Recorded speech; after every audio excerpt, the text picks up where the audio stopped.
Here is News Channel 2 Sports Director Spencer Davidson. Good evening. We've got a busy night of sectional action for you, and we'll start out with some field hockey. The Class C tournament getting underway for two local teams who squared off in the quarterfinals. To Verona, this one taking place in Red Devils country. VVS finished with a 9-7-1 regular season record. Mount Markham 6-8-1.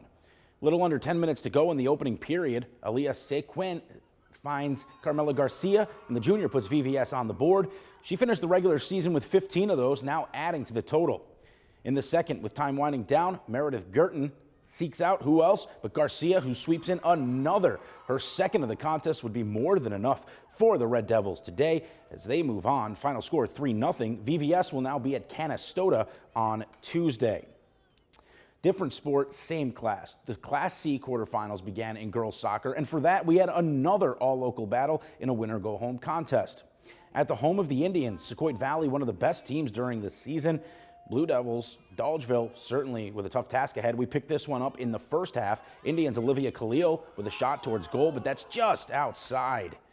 A bit later, Sauquoit's Cameron Yerman gets pushed in the back inside the box. Indians with a penalty kick, specifically Caitlin Core to take it, and she puts it in like a stroll in the park, makes it look easy.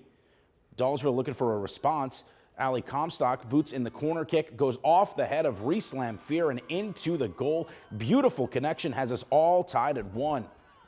Under a minute to play in the first, sophomore Ella DeChavo takes matters into her own legs, past the keeper and into the net. 2-1 Indians at the time. They go on to win 4-1 and will face the undefeated Beaver River Beavers in the semis on Tuesday.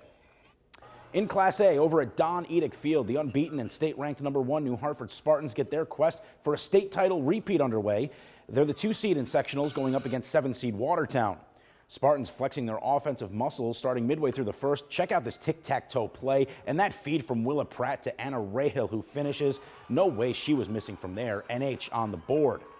With just over 4 minutes remaining, Spartans on the attack again. Alex Volo cross into the box. At the other end, Megan Kolb with the header, and that's in the back of the net. The senior using her noggin or dome, or who cares what you call it. It's a 2-0 New Hartford lead. In the second, off a free kick near the corner, clearing attempt is blocked by Casey Richards. She rips towards the cage, off a defender and in. That was a rocket, and the junior makes it 3-0 NH. Talia Vitulo made it a 4-goal lead. Then Willa Pratt puts in one of her 2 on a penalty kick, then hits the gritty. New Hartford goes on to win 7-0. Their run continues in the semis next Tuesday against 3-seed Jamesville DeWitt. Elsewhere in Class A, 5-seed Whitesboro also moving on. They beat Central Square 3-0 with 3 different goal scorers. In Class C, Mount Markham advances in a thriller, beating Frankfort Schuyler 4-3 in a penalty kick shootout after drawing at 1.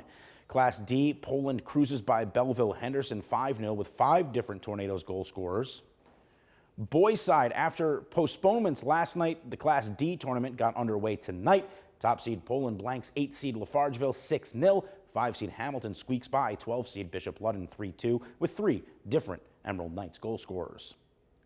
On the gridiron, it's week 7, the final week of the regular season, and we've got some Thursday night football action for you in Class A between Whitesboro and Watertown. To the Chiz, lots of W's on helmets in this one. Both teams played week 0 games, so the Warriors are 5-2, the Cyclones 1-6. This one all Whitesboro. Already 13-0 in the first. From the Watertown 13, Kyle Meyer, quick slant to Patrick Wands, who has nothing but daylight, well, nightlight in front of him. Waltz is in for 6, extra point good. Warriors lead by 20.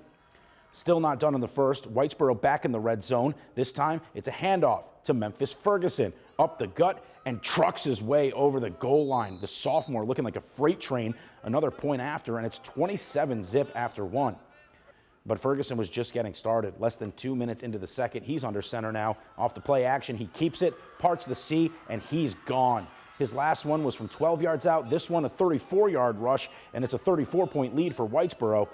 And just 32 seconds later, Ferguson would score his 3rd touchdown of the game after a fumble on the following kickoff. The Warriors blow the Cyclones out of the water, 41-0, the final.